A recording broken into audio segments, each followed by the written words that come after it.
All right, guys, welcome back to the Rick Shiels Golf Show podcast, everybody. Episode 189. It's the day after the US Open. Yes. It's just taken place. We're back here in the studio after some wild, crazy adventures. Such as? It feels just nice it feels like I'm back home. Oh, I just thought you meant the fact you just got stuck in the rain outside. Oh, no, that's nothing crazy. But yeah, it feels, I've just been for lunch and I ran back and I'm soaking, so hence no hat. So US Open, it's happened. It's been 2023. I went to bed last night, probably about 2:00. Nice. So I think I got up to maybe the 8th or 9th hole, maybe a tiny bit later, fully expecting to wake up this morning, truth be told, with Rory McIlroy being our US Open champion. But did you actually, though? Maybe I dreamt it. No, but did you actually go to bed thinking Rory will seal the deal? I think at the point me turning it off, he was 2 shots behind. But Wyndham was going through a bit of a blip around kind of 8 and 9. And I thought, yeah, he's not going to keep this going. I'm pretty happy. I'm pretty content going to sleep tonight. And the headline I will wake up to see is Rory McIlroy wins. You were wrong, Rick. I was very wrong. The first thing we'll touch on, though, is the timing for us in England was horrendous. I know. If no major tournament is ever played in California again, I'd be happy. I literally was so up for yesterday. It was arguably one of the most excited I've been for a major Sunday for a while. Because of the fact of you had Rory up there, you had Scotty Scheffler up there, Tommy had posted a 63, an amazing last day.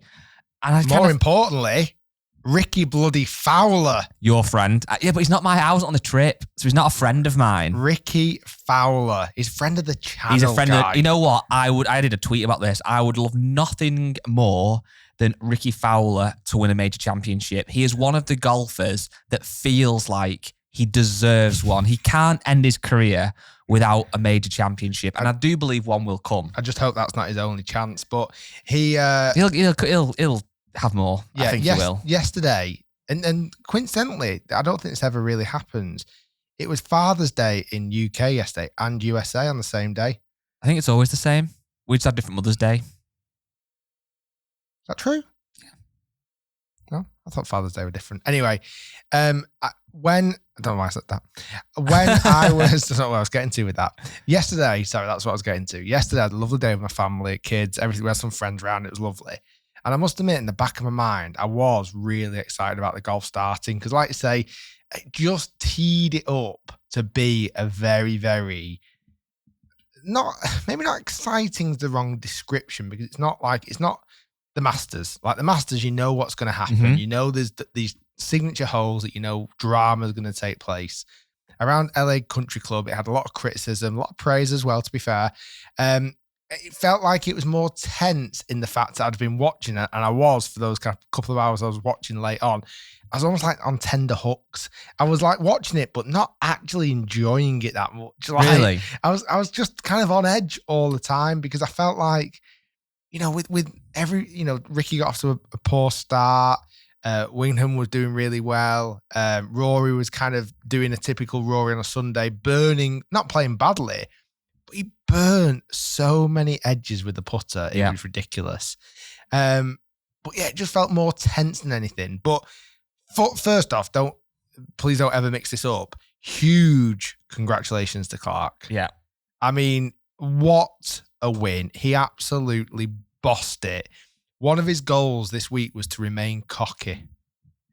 He looked so bloody confident on that final day. Yeah, so as we said, the timing of this event, I thought, for us in England, was horrendous because I watched till about just gone midnight and I was so tired and I couldn't commit to watching until 4 or 5 in the morning. So I went to bed and I was hoping that I would be like you, expecting maybe Rory to have won. I was hoping I would wake up and it would be either Ricky has won his first major championship, but Rory has finally, after 9 years, won another championship. Or maybe even Scotty has got his second because Scotty has been up there so much, it's insane. And when I woke up this morning, so this is Monday recording, this Tuesday you're listening, and saw that Wyndham Clark had won, my first reaction was a bit gutted, right? That was my first reaction. And only because, although he won the other week, I didn't really know much about him. And yeah, I'd watched some of his golf this week, obviously, and he was hitting it so well. But I always say this, I feel like when somebody wins a major, I want it to be someone that I feel like deserves a major. And not in, when I say deserves, not in as much of, whoever wins the major deserves it. They played the best 4 rounds of golf, no questions asked. But somebody like a Ricky that I've known of for however many years that I feel like, really has almost earned it. So at first I was a bit like, oh, okay. And then I watched the highlights, obviously, of what I've not seen from being asleep. And then it all changed when I watched his press conference. Yeah, he was so down to earth. And I started to realise this morning, I was thinking on the way into work, why is it that I want people to win who I feel like deserve them? And what it is somebody like Ricky Fowler, for example, has been around so much. You've seen that many interviews of him. You've seen him on your videos, whatever it might be. You start to feel a bit like you get to know them a bit more from a personality point of view. Whereas when it's a golfer that's a bit newer on the scene, you don't know as much about them. And from watching that interview with Wyndham Clark and then hearing his story about his mum, and his mum died in 2013 and he said this was for her, and he moved colleges. He had a bit of a tough time at college with obviously his mum dying while he was at college. Doesn't have a coach. No, I found that bizarre. He doesn't have a golf coach, so that was insane. And I was looking at the stats. So he started this year 160th in the world, and now he's number 13. Is he gone to 13 now after that win yesterday? So I actually, in hindsight, I am very, very happy that he won. And I think he is another huge name we can be keeping our eye out for every major. In some regards, not maybe as dominating, it's kind of got Scotty Scheffler vibes. Yeah. Like Scotty kind of came out of nowhere. I know he won in the build-up to winning the Masters, so it felt justified. Wyndham has won in the build-up to this winning the US Open, but does this now kind of just snowball him into this next stratosphere? He looks like he has obviously to win a major championship, you can't have a weakness in your game, but he looks like he has no weakness. Very similar then, now you've mentioned that about him not having a golf coach, quite similar style of play to Bubba Watson. Like really slings the ball, like moves the ball. I think it was the sixth hole of the par. No, it wasn't the par 3-6. It was might be the fifth, the hole before that, the par 3 down the hill. He curved his 6-iron 50 feet in curvature to get it to his back pin with a massive power fade. Like he does have vibes of kind of Bubba-esque mentality. His putting was out of this world. So bizarre that the final 2 players in the final pairing had exactly the same thought that, putter. and it's quite an unusual one as well. Obviously kind of Versa, quite chunky, quite big. Well, the story on it, and again, I only took this from the broadcast commentary, is apparently Wyndham a few weeks earlier had actually trialed Ricky's putter. Wow. And actually liked it so much, he ordered the exactly same one. Oh my days. I bet Ricky Fowler's kind of regretting that a bit now, but I must admit, Ricky doesn't strike me to someone who would hold any grudges. And the way he controlled himself afterwards, the way he, wished him well, kind of still had a smile on his face. I'm sure he was there signing signatures till God knows what time. Absolutely. He is such a credit to the sport, Ricky Fowler. I think someone that we don't put on a pedestal enough, really, for someone who pioneers our sport. And for me, in many regards, the fact he's had such a torrid time over the last few years with his golf game, and now he's coming back and actually getting up on that leaderboard, it feels like it's happening way more often. Yeah. Like week in, week out, he's up there now. I can't wait to see what he does in the Open. I can't wait to see how he continues this form into next year. It's a bit of a shame we've only got one more major of the year left. Well, that's the thing. I don't know why I feel like this, whether it is because of the live divide and the PJ Tour that we've had before and the different tours kind of battling each other or whatever, but I feel like this year the majors have felt almost like they've meant more. Yeah. And obviously the majors are the pinnacle of the sport, so they always mean the most. But I don't know what it is. I think I love the space in between them. The fact that every month you've got a new one. For 4 months, you've got a new one to kind of focus on, look forward to. The fact that I always think the US PJ is the weakest one, but this year it was a really good event. Obviously now got the Open left at Royal Liverpool, a golf course we know pretty well, and a golf course that I think, depending on the elements, could be a real battle, or somebody could just be smashing it around there, hitting it so far if it gets baked, which I'm guessing it will be the way that we've had the sun over here recently. But you look at the field now, you look at like the leaderboard, and I'm going to come on to something else, but not kind of change the topics too much. But Speaking of the Open, I saw a post the other day on Instagram that Royal Liverpool put on saying that Tiger wasn't going to be going or something. And what was quite bizarre was I thought, all right, okay, it wasn't not that surprised that he's not playing, obviously, in the Open this year. And then I kind of thought that's the first time for a while I've heard news like that about Tiger and not felt gutted. And obviously, overall, yeah, I'm gutted. I want Tiger to beat the majors. I'd love Tiger to win another major, another 10 majors if he could. I'm a huge Tiger fan. And this is something that we touched on in the podcast a few weeks ago. When you actually look now at how many amazing golfers we've got, how many amazing stories and kind of personalities are starting to come to life, I actually think golf has never been in a stronger place in my lifetime in terms of the depth of talent and excitement. Like, I never once yesterday thought, I wish Tiger was here. I saw that post and a single tear rolled down my cheek. Really? I am gutted that Tiger's not played. I did expect it. Obviously, he's had more surgery. Hopefully, getting back up and running again next year. But I think you're absolutely spot on. I think the way that the game of golf is at the moment, I mean, you look at the top of the leaderboard. I mean, like I say, Scotty Scheffler's always there. John Rahm didn't seem to burn the place up this week. He still came 10th. Yeah. You know what I mean? It's like Dustin Johnson tied 10th. Minwoo Lee, friend of the channel. You know what's mad? The 3 players all in top 5 and T5 have all been on the channel. Yes. Tommy, Ricky, and Minwoo Lee. There you go. But that's, if you look at that leaderboard now, if I said to you, right, I've got crystal ball and the Open this year, Wyndham Clark's going to win again. After that performance, you go, well, yeah, fair dues.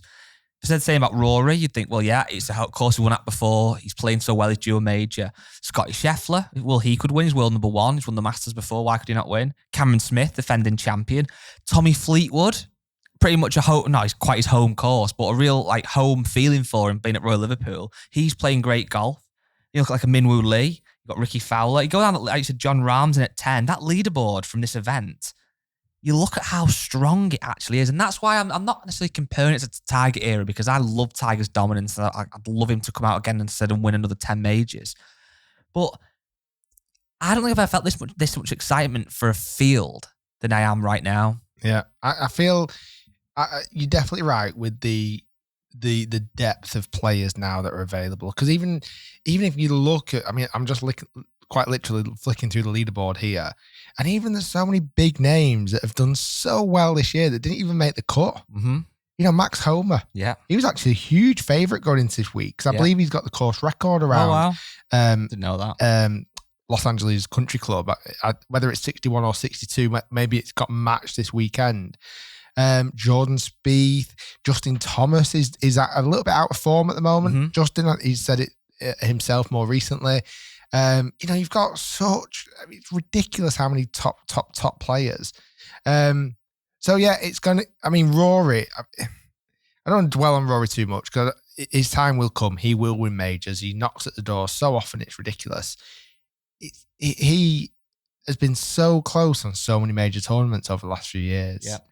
And I was trying to articulate it today, and I've watched highlights and the bits that I watched yesterday. I didn't actually feel like he did a lot wrong yesterday. No. And when I also looked at the highlights of Wyndham when he won, there's a lot of times where you do have to get lucky. Yeah.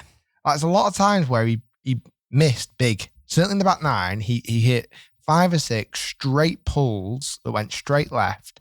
And every single time, I think it was the 8th or 9th where he did get a bit of trouble, every one of them was okay. Mm-hmm. Like, he just managed to kind of get around, or, a friendlier bounce compared to a horrible bounce, where Rory just doesn't feel, that last day doesn't seem like the luck's quite on his side. He never seems to lip in. It always seems to lip out, or his ball got embedded in the bunker, in the bank of the bunker, and all these things. It's like, oh no, come on. I think I said this before, I have said this before on the podcast though, but if you think about the average, the Open's got like 150 players, ever it is, playing in it.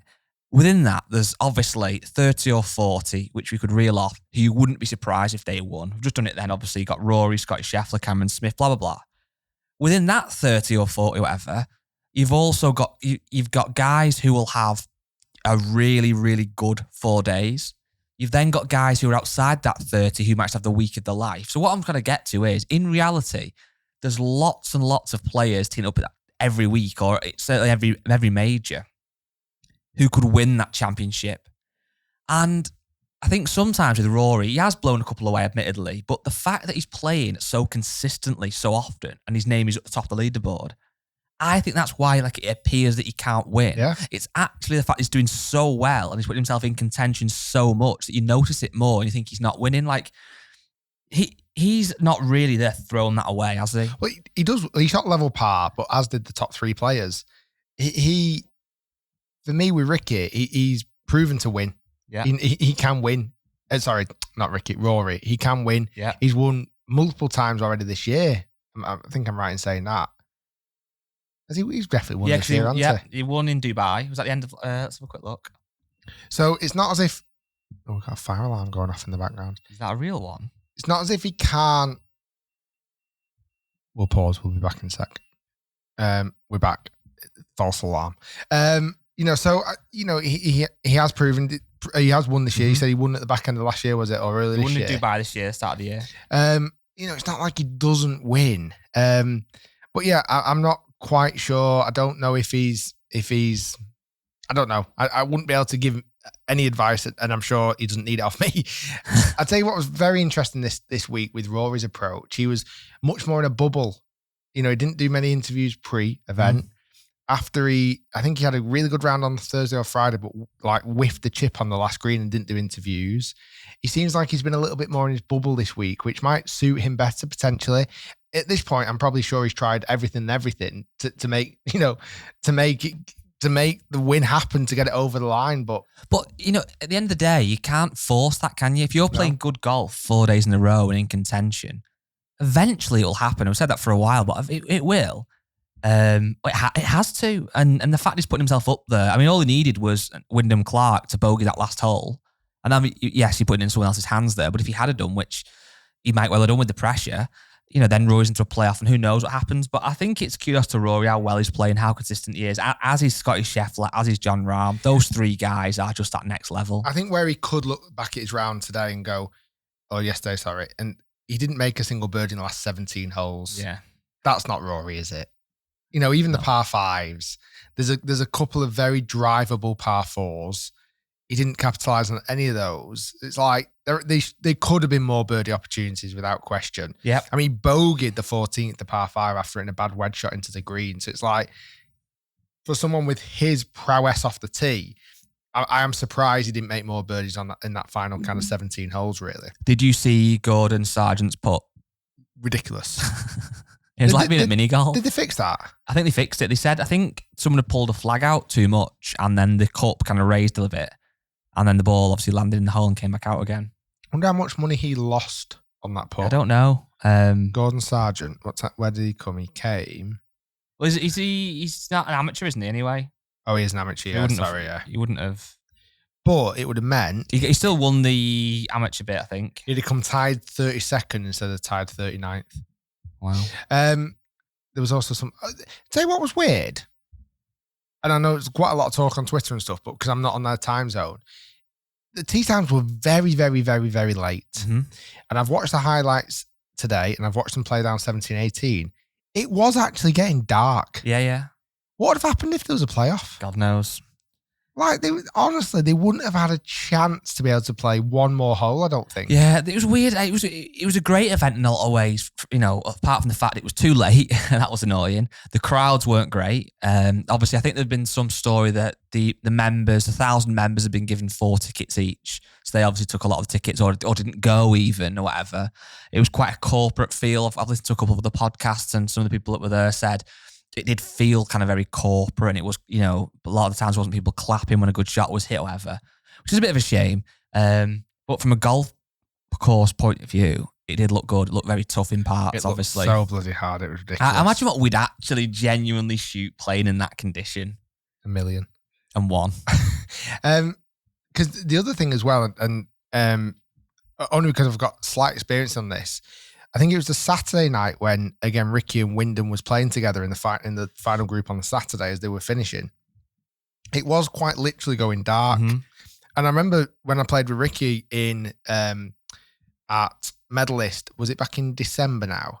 December when it was starting to get dark as we finished. And he really, really struggled because the sunglasses he wears are prescription. Oh, right. Wow. So he couldn't take the sunglasses off because you can't see. He can't literally see. Oh, and then with the sunglasses on, it's obviously a huge downside when it's getting dark. Wow. So there is actually quite a lot. I mean, I didn't hear him complain about it or talk about it. It was more Wyndham that was talking about it.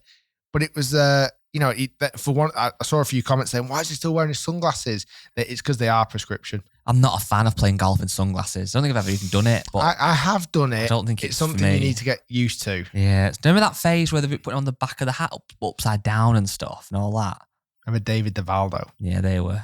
He made him look pretty good. He did kind of pull it off. It wasn't a look I'd go for myself, but I think he did look quite good. It was like the frameless ones, wasn't it, at the bottom? I can play with glasses on, sunglasses on, but I've never particularly played with sports glasses. Do you get what I mean? Yeah. I'm more wearing fashion glasses. For Ray-Bans. A little bit of Ray-Bans. And I don't think they're quite suited for performance golf. And that might be where I'm really going, you know, really seeing the downside of my performances at the moment. Speaking of performance golf, I went to the range on Saturday, and I don't want to get carried away and cocky on the podcast when people are listening and can take note, but oh my days, I'm flushing it. Really hitting it well. I've heard this a few times before. Yeah, and I've said it a few times before because I think I'm getting good at golf. But little swing thoughts, really, really good, going well, going nicely. Well, I'm slightly worried. I have not played golf for a while now, and my game isn't particularly going very well. And tomorrow, I've got a big match. Yes. Against a very, very high-profiled professional golfer. Yes. Who we are also going to be doing a podcast with. Yes. And hopefully that episode will be out next week. The episode of the podcast. The video will be out a few weeks after that. Yeah. It's we obviously can't say who it is because if for any reason it doesn't come off, then obviously we'd be gutted. When I say come off, I think it'll just be down to like weather and stuff. I actually had an email off said person today. It's quite cool getting an email off him from his actual account. Did you see that one? Yeah. From his actual email. And it's on. It's a podcast, 10-shot challenge. He is a guy that will want to beat you, Rick. He's going to get in my head. He'll want to humiliate you. Yeah. He'll probably offer me 20 shots at the start. Yeah. And yeah. I should take it. I think you should. The way thing is, and I've got a few excuses up my sleeve. I've got them lined up, ready to go. Go on. Just on a huge charity bike ride. Yeah. Okay. Even though I'm telling you and everyone else in the office and you guys listening and watching, my legs actually don't hurt. But you can tell him they do. Yeah. My actual legs are actually weirdly, a bit like the marathon, they're actually okay. However, you listen to me tomorrow, I'm going to turn up in crutches, guy. And talk about, my legs are in so much pain. I've just done a charity bike ride from St Andrews to Royal Liverpool, raised £55,000 for prostate cancer, managed to, take Barry, the buddy, needs to be retired bike. I'll milk that till the cows come home, believe me. I think, if anything, this guy who you're playing against, that would just be music to his ears. He won't care. He'd lick his lips at that and go, right, you're going to get beat by 20 shots then. He will notice that I am injured and wounded. Correct. He will rip me apart like a vulture. Well, these videos, I think, are some of the best on the channel. When you play against these kind of really high-profile tour players and you start 10 under par, they do really well. And we're fortunate we've had some great people on. We've had Ricky Fowler, obviously we've mentioned a few times today, Tommy Fleetwood, Lee Westwood, Adam Scott, and then this new person coming on tomorrow. I think it's great because you get to see a number of things. You get to see like the difference of level of golf between you and them on the same golf course, shot by shot. That's really exciting. And you kind of get to see the true personality on camera. And this player has got a very big personality. But I think sometimes as well, what I like to see, and this sounds bizarre because they're live, obviously, I want to see them hit shots that are unbelievable. But it's also quite nice to see them hitting more not always great shots, because when you're watching the golf, the Open, the US Open, the Masters, typically, wherever it might be, PGA Tour event, and you're watching the best players in the world, but you're also watching the best players who are playing the best as well. You're not really watching the guys who miss the cut by 6 or whatever. So sometimes when you hit a more mere mortal golf shot, it kind of actually makes you realise that, golf is very difficult, and sometimes these guys do hit the odd bad one. What I really like about the 10-shot challenge as well, or any time we get to spend with tour pros, is when they are mic'd up and they can express what they're thinking over said shot. I think that's very, very valuable, not only to me, but the viewers and the listeners, because we don't often get to hear that. You know, Correct. Even the dialogue between player and caddy, you kind of, the sound guys stick a microphone in there a bit more now, but it's not particularly as much as, you know, actually I'm saying, right, this is how I'm playing it. These are things I'm thinking of. These are my worries about this shot. Yeah. Because in a tournament play, you're never going to hear a player say those things. No. So really looking forward to that. So I think I need to hit some balls tonight, potentially. I'm going to hit some golf balls tomorrow because I've actually got a fitting for some new irons that I'm reviewing very soon. So I might hit a load of shots there and then let battle commence. It's going to be exciting. I've got a question for you, though, from Michael Parry on the Facebook group. Okay. Hi, Michael. So recently, I hope you listening and watching have viewed this, but we did a video where Rick played around with golf and got the nice treat, the luxury of 10 mulligans. So it was very nice. Any shot that you didn't like, you go, do that again. That's what mulligans used. I'm actually going to start a campaign to make that actual golf. Well, so Michael Parry has said, I play off 15. If I had 15 mulligans instead of the 15 handicap, would I shoot better scores? I'm going to go with no. I want to hear what you say. I get what you're saying. So your handicap becomes mulligans instead of actual take it off at the end. Oh, wow. So if your handicap's 5, you get 5 mulligans, but no handicap. So we're all playing off scratch in terms of nothing to deduct at the end. We all get more mulligans or less mulligans. Oh, what a time to be alive that would be. My theory, while you're thinking about it, say if you're off 15, you know that no matter what you shoot, you get 15 strokes deducted essentially. So if you shoot 85, that becomes a 70, simple maths. With the mulligans though, there's no guarantee that actually is going to help you. No. I think certainly there's one style of golfer it would really suit. The person who's got a wild one in them. Yeah, me. Several wild ones. That would be me. So let's say Matt, we'll use him from the podcast. Yes. Matt from the podcast. You got a mic, Matt? Scrambling for a mic. Here he is. Obviously, you won a tournament a couple of weeks ago. You shot 78. I did. We've played golf with you. Yes. And you've got a wild one in you, Matt. Would you agree? Yeah, 100%. I feel like if you, with your distance, had, what you're off now? Officially 9.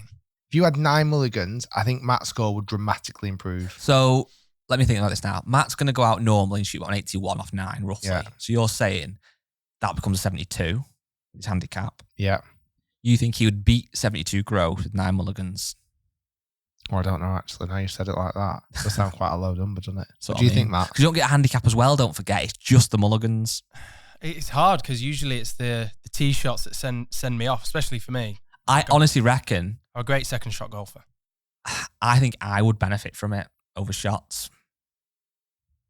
Because when I hit a bad shot, that typically then results in at least double bogey. Your round of golf can be 15 really good holes, 3 Correct. terrible holes. Exactly. So I could shoot, say, 7 over because of 3 holes. I get a 4 handicap, so that becomes a 3 over. But those 3 holes, if I had mulligans on them, 3 or 4 mulligans, I think they would become pars. I don't know. Interesting. Quite a good way of looking at it. Different way of playing golf. And that's the thing. Like, obviously... It'd actually be quite good at a club to have a mulligan challenge every year. It would be long. It'd take a long time, but so what? But that's the thing, though, as well, when you're going out playing golf. Like, obviously, you shouldn't play different games if you're slowing up play, making it slow play or whatever. But if you're going out for 9 holes on your own, a nice summer evening, you want to have a bit of fun, try a different game, do the cheating game. That's what we do. Cheat. Mulligans all the day. It's brilliant. I'm trying to think of something.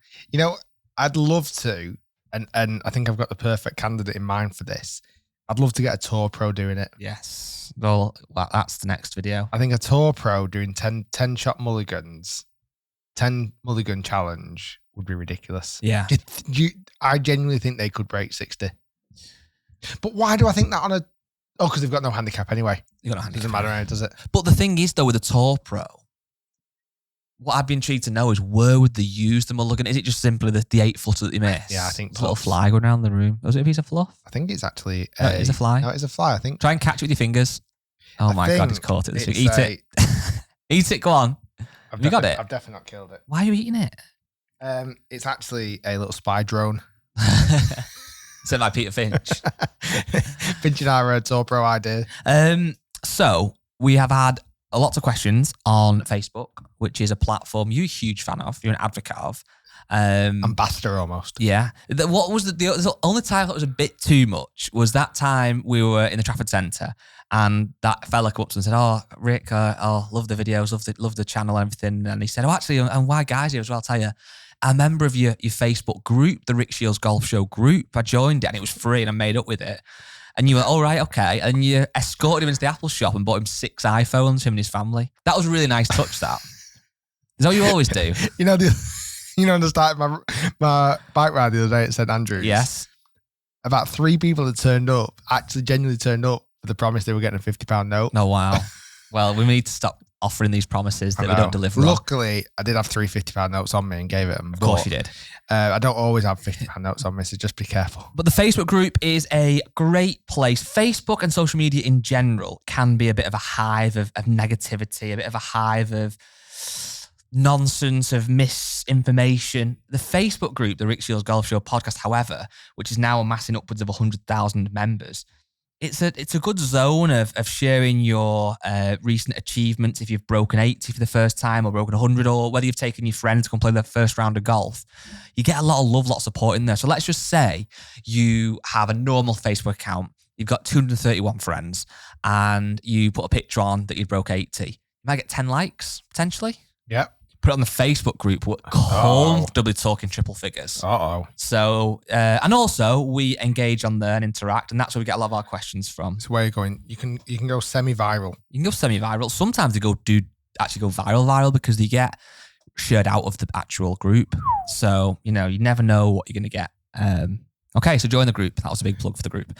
So anyway, David Creasy has asked us, he said, "How is Rick's What's in the Bag going? Have any changes been made yet or close to being made?" So this is coming off the back of the video where Rick announced he was going to be getting rid of some of his clubs. Yes. What have I changed so far?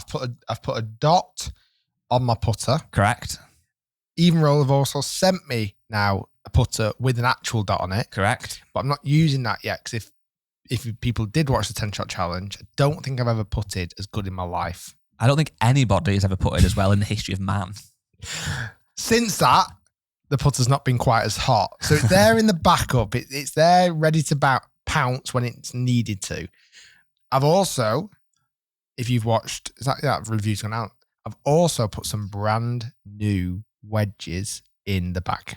One that very much surprised, shocked me, almost alarmed me, actually. It was very irrational. It was very Rick Shiels. So I recently reviewed indie wedges. They came in this really cool guitar case, which, quick note, not everybody gets that nice guitar case. Aww. So I appreciate that, Indie. Thank you. Also, there's a few comments saying, "Oh, is that the illegal wedges?" They do have an illegal version. Mm-hmm. But trust me when I say the wedges I had reviewed and tested and put in the bag are conforming. So they sent me 3 wedges in my spec, a 52, a 55 bent to, or a 54 bent to 55, and then a 60. I have put them in the bag at the moment. I can't see them staying. I can't. Because what I liked, to be honest with you, I was shocked when you put them in the bag, and I quite liked it because, as everyone knows, when Rick reviews product, it's completely unbiased. It's what you see is what you get. You're not afraid to call out the big brands, call out small brands. We give the most impartial, honest, and unbiased reviews. That's fair to say, I believe. Yes.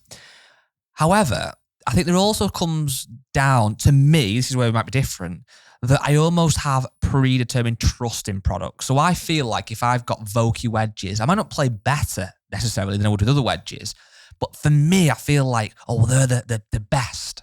But the fact that you were willing to put in the brand Indie because you used them and quite liked them in the review, and actually put them in the bag and play some golf with them, I think was kudos that you weren't scared to give them a try. I think I've done that quite a few times. Yeah. Going back very, very far back, I put some wedges in the bag a long time ago called Score wedges. I remember. And they were a bit similar to like Indie. I just like the look of them. I like the feel of them. Popped them in the bag. Ben Hogan irons when they first came back out again. Weirdly, I think there's a connect between Score and Ben Hogan. Right, I think but I didn't know that at the time. Put the Ben Hogan irons in the bag. Really like those. I've had Wilson, a bit of a left field one. yes and no. Obviously, it's got its history and its heritage of incredible major victories. But yeah, not a set of irons that maybe a lot of people would consider in this day and age all the time. But I loved my V6 irons. I think I probably need to dig them back out again. They were good. I really like those. Even roll to a degree. Even roll, definitely. Yeah, it's coming a lot more mainstream, but it's still a bit of a. You've had that in the bag for a while. Yeah, so like, I feel like as long as it's a product that I like and I trust and I like the performance, I'm never scared about putting an unknown brand in the bag. Really, possibly where I would maybe not put an unknown name. Club in the bag, maybe driver. See, this is a funny one. I was literally going to say the exact same thing a minute ago.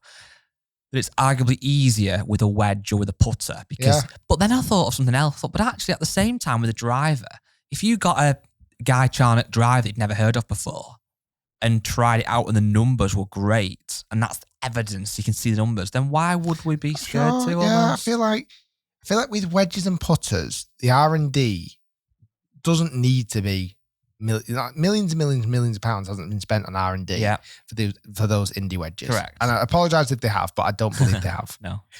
Where for driver technology, so much goes into the R&D that it almost questions me to go, surely no brand without that much R&D can produce a product. But then if you saw it working... Well, that's it. But then I'd also question its longevity. Yeah, okay. Like with wedges, I don't ever feel like a wedge is going to break down on me or stop working all of a sudden or the face is going to crack. Yeah, that's true. Where if it was a driver from a brand I didn't really know and on initial hits, I'm like, wow, this is really good. I still think I'd have a little bit of a trust issue to go, yeah, but is this going to be really good for the next 6 months, a year, whatever it may be? On that, I have seen another comment from Stuart Thompson. Okay. Was the review channel just a YouTube experiment? Oh, it caught us out. You've caught us out to see how many subs you can get with no content. Well, in an April, if you look back, we actually announced it on April the 1st. You believed us. There you go. Don't stop listening because we're going to say the truth now. April podcast, Rick said the first video will definitely be in May, and now we're ending June and still no videos. Allow me to explain. Got a lot of explaining to do. This is not for the want of not wanting to try. Does that make sense? This is not. We are trying our absolute bloody best. We've built, which you will see. I could show you now. I could literally pick up this camera that you're watching on now and take you next door and show you the studio that we have built. But I'm not 100% happy with it right now. I'm not 100% happy. It's not 100% complete. Would you do a literally 1 second bang that goes in this video? No, because that's how much you don't want to show it off yet. We've put so much effort into this studio that I'm like, the first time I show it to anybody, we've not shown any teasers or any clips. I want it to be like perfect. Mm-hmm. Do you know what I mean? Yeah. It'd be like I just want it to be the best it can possibly be. And that's not only, it's even the daft things now. It's like the camera positioning and stuff just needing to be altered. We've realized now with the lighting and the computer software, it's hot in that room. So we need to look at controlling the temperature. That was a factor we didn't really realize. But you can tell by the way I'm speaking, it is literally 2 doors down in the same building, two doors down that way. Ready to be literally, we've got everything operational. We're going to do a reveal video, which will sit on the main channel, and there'll be a massive giveaway in there. And to be honest, I'd also quite like it to get to 100,000 subscribers with 0 videos. That is also quite a cool thing to do. It's also going through a full rebranding and renaming. Yes. It is exciting. And just on that, the content that you will see on there, we have explained this briefly, but it seems a good time to reiterate it. Just in a few comments on some of the videos as well recently. We will still be putting reviews of a golf equipment on the main channel because we do sometimes find products that we think are really unique or really different or really exciting or have huge claims that we think kind of almost deserve, if that's the right term, to be showcased to 2.5 million subscribers. So if you like the kind of current look of the channel now, the main channel, nothing would really change for you. So there's nothing to kind of worry about, if that, again, is the right term. But what this new channel will offer us is a space, a platform just to do loads more reviewing. Yeah. So like we've got a 3-wood in there. Actually, it's announced, I think, today. It's a ping 3-wood. That we probably wouldn't necessarily have put on the main channel because it's a 3-wood. It's not, but there's still a bit of story to it. That'll be a cool video for the review channel. So there's going to be lots of videos on there. It's going to give us so much more scope to review more products from more brands. We'll still put some bits of reviews on the main channel. So it's kind of, it really is, I think, a win-win for everybody. Yeah. Just want it to be, as you can tell by Rick's passion, it has to be right. And it's getting very, very, very, very close. Yeah, I'd hate to show everybody now and go, oh, yeah, but I know, me looking at it, I know it's not quite there. The mad thing is, though, I reckon, and I get that, and that's how it should be, but 99.9% of people would just be like, oh my God, it's amazing. Yeah, they wouldn't care, but it's like, I want 100% of people to think that and me to think that. So, yeah, do not worry. It's getting there. Do not worry. We announced it too soon. We did. We were and then premature. It's taken a lot longer than we expected it to. Yes. So Glenn Tobin has said, do you think the amount of sponsorship on some players' shirts is getting excessive? Honestly, doesn't bother me one bit. Truth be told. Same. I think it gets excessive when it becomes more like a Formula One driver. And every single piece of clothing they have on, their fire suit is sponsored. Yeah. And every panel on the car is sponsored. We're not there yet. I'm not saying it won't get to there. It doesn't offend me. Yeah, it's something I can kind of understand his point, and I think it does look good when a golfer has like clean, like obviously Rory and that, who are Nike golfers, often just have a swoosh on the top and the hat, and it's quite clean. But ultimately, it doesn't really affect us, and it's something that obviously, I suppose the guys and girls on tour have to kind of weigh up that if they want to get sponsored by 10 different brands, that's obviously going to earn them probably a lot of money. But then each of those brands will want something from them. In simple terms, they want a logo on the top. Well, that doesn't really offend them. That's probably easy enough to do. But then they'll probably all get one day with the golfer per year where they'll bring all the high-flying clients or whatever. So that means that if you're sponsored by 10 brands, you might have to give up 10 days of your year, which again, to some people is well worth it. Someone like Rory that has got enough money already that wants to keep himself pretty family-based and do his own stuff, doesn't need the money. Going to get enough off the PJ Tour anyway, by the sounds of things. And also someone like, Nike, they don't like to have you branded up. I don't know if I was reading some comments. Did you say that then? No. Yeah, well, that's why they obviously pay you typically a lot more. And then it's just a clean, just Nike swoosh is all you can have on. So that's why it sometimes can be quite difficult for them to get new players because they've already got contracts or whatever, and have to buy them out of that, whatever. But yeah, it's something that doesn't bother me. Question for you. Okay? Go for it. This is something I think is in your wheelhouse. John Cox has said, I've recently just taken over as general manager at a regional country golf club. What sort of initiatives could I put in place to attract new members to play our beautiful course? That's a great question. Well, first off, congratulations. Yes. I think when you're given the keys of a facility, it is quite exciting, isn't it? I can imagine it would be. You suddenly like, right, I'm not in a aggressive way, but I'm kind of calling the shots now. I can steer the ship in the direction of my vision. And the direction you're talking about is getting more people into the golf club. I think you've got to really look at the whole facility and go, are we as open as we can possibly be? Yeah. Is it as friendly as experience as you can possibly be? And that even goes to even the name of the place, like Los Angeles Country Club, okay, where I just hosted the US Open. If I said that to any non-golfer, what do you think they're instantly thinking? Exclusive. Straight away, aren't they? But it is, isn't it? That's what I'm saying. All right, okay. But what I'm saying, the naming of something. So if you want, if they suddenly had a 180 at Los Angeles Country Club said we want it to be open to anybody, you'd then change the name. Yeah, I get you. Yeah, right, sorry. So it starts with the naming of the facility. It starts off with its image or its even logo. Like if it looks like quite a exclusive. Oh God, we've got to know the right people to be a member here or go there. That also kind of plays where Palm Beach par 3 course, which is the hat you're wearing now, doesn't sound exclusive, does it? No. Palm Beach par 3 course. I mean, it seems fun. Let me throw a spanner in the works then, because I think you're onto a good point. But let's call this imaginary golf club. What do you want to call it? Blossom Hill. Blossom Hill, okay. And I want new members. Are you happy with that naming up for Blossom Hill or not? I feel like that would. I bet that might be Is that a wine? Blossom Hill. I think it is actually. Blossom Hill Golf. Orange Blossom Hills Golf and Country Club. Okay, so let's just call it Blossom Hill Golf and Country Club for now. Yeah. Are you happy with that name for attracting new members? No. Okay, so you're going to change it? Yeah. Okay. But I've been a member here 25 years, as my father was, and my children are, and I spend a lot of money here. I don't need to change the name. Yeah, that's fine. So you're not going to change it? There's your check, sir. Okay. Thanks for being a member here for so long. So now my 10 mates are going to leave as well. So you've got another 10 members on top. I think for me, it's how cleverly you do it. Yeah. Just don't tell them. I think it's more like, you could call it Blossom Hill Golf Club or just Blossom Hill. Okay. It sounds. Do you like the word country club? I think it gives this air of exclusivity. Okay.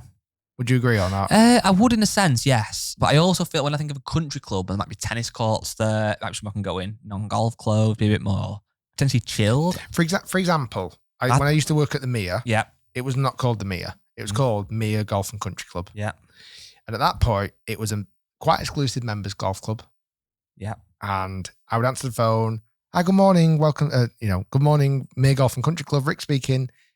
And there was a level of kind of tone. There was a level of almost, we are quite a high profile place. Mm-hmm. You used to have a barrier. You used to have to scan your card at the barrier when you entered.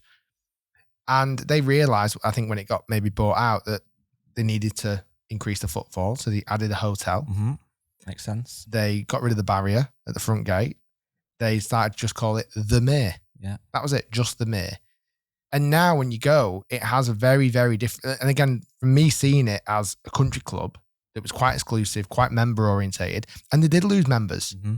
But the amount of footfall they get now is far beyond. So it depends what you want with it. How do you answer the phone? Blossom Hill then? Ring, ring. Ring, ring. Answer. Ring, ring. BH, what up? I don't know. Just like Blossom Hill, how can I help you? Nice, that's the word. So, okay, we've got to change the name of the. It could be good, but he's talking then more initiatives. So, what initiatives could he put in place? Is it your favourite story of the rabbit and the hares? Is that what it's called? Fox and Rabbits. Fox and Rabbits, where you bring your wife, partner, your husband, whoever doesn't play golf, and you do play golf, you hit the balls to the green, they then putt to try and get them interested. That's 100%. A good way of doing it. Do you offer... I like 3 month memberships. Okay. Just like through the door, 3 month memberships, no waiting list. Dress code? What? Is the one? I don't know if there is one now, no, but personally, I think that it should be more relaxed. Okay. I believe that dress code should be relaxed more. What about if I want to wear a full Liverpool kit? Well, that's obviously off the table. A full Manchester United kit, then that's... Would you let a full football kit go out, socks as well, on the course? No. Okay, so why? What's the rules then? I don't need a why. It's your club. You're a general manager. You can wear relaxed sporting apparel.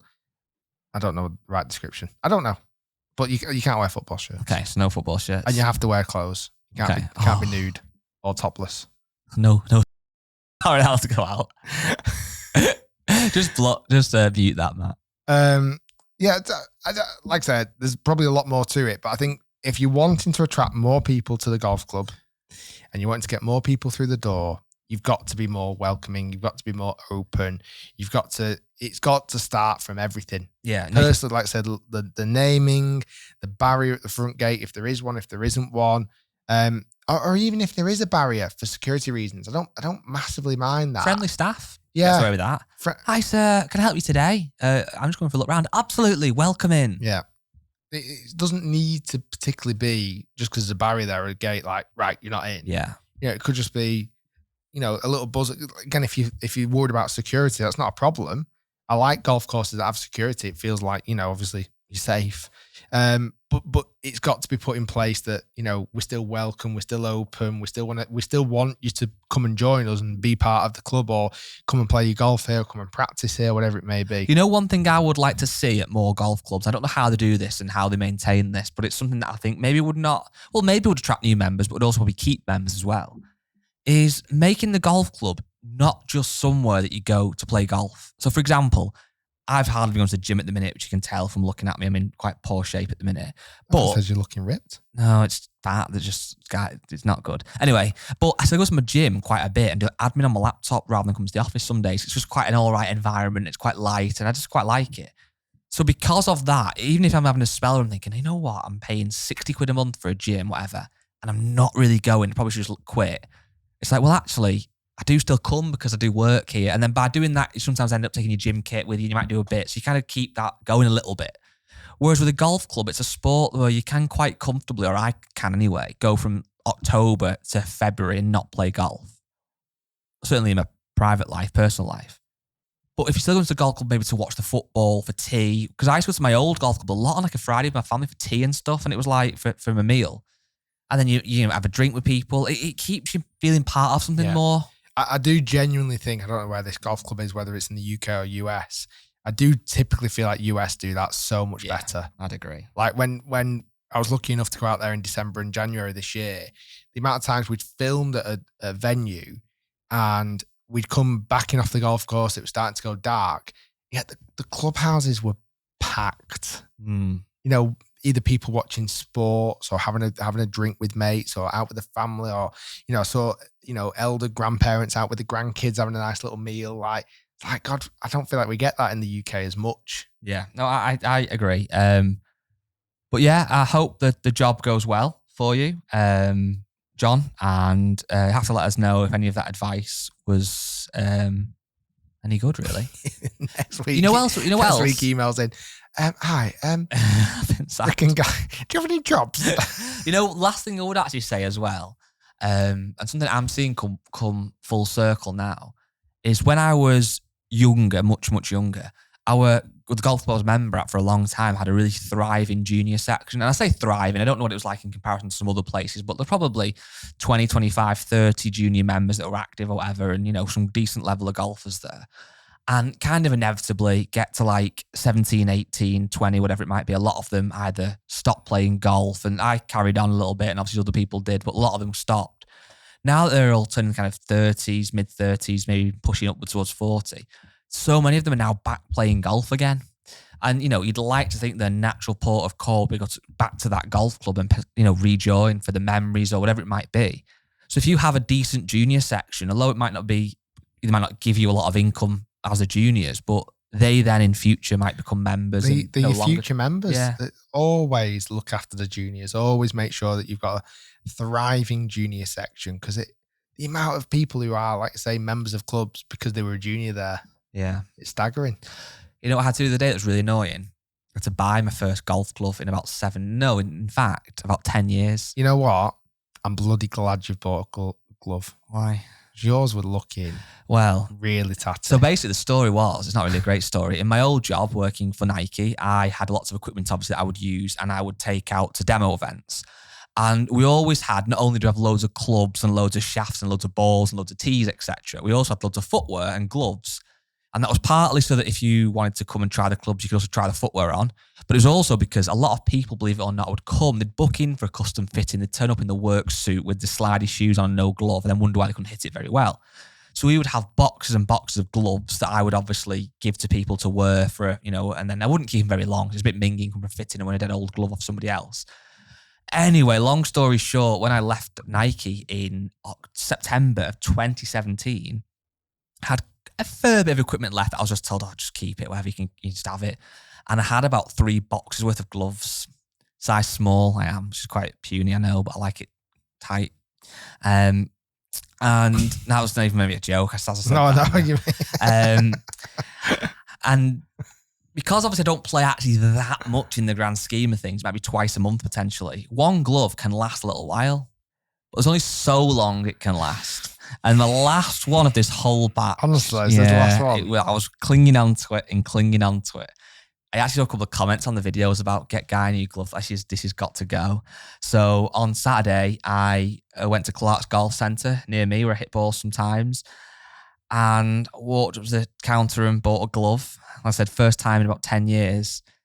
And it was $19.99 for a golf glove, a Titleist player's glove. That was the last year you bought one.